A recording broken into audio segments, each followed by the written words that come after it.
পাবলিকের জন্য আমার জন্য অবশ্যই জরুরি। আপনি জানেন তাহলে আপনি এটা দেন নাই কেন?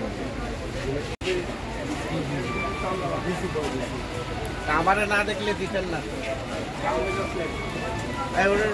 অধিকার সংরক্ষণ অধিদপ্তর চুয়াডাঙ্গা জেলা কার্যালয়ের আমরা দশতলা বাজারে এসেছি।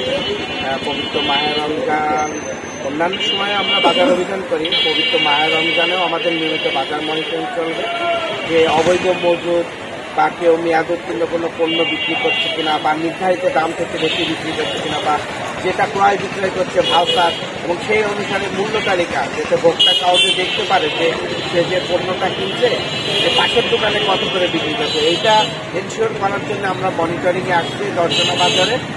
এই কার্যক্রমটা আমাদের অব্যাহত থাকবে।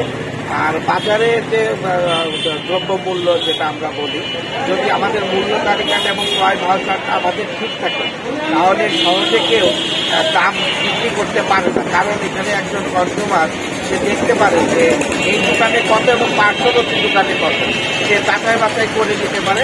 এবং এই আমাদের এই মনিটরিং সারা রমজান মাসে অব্যাহত থাকে।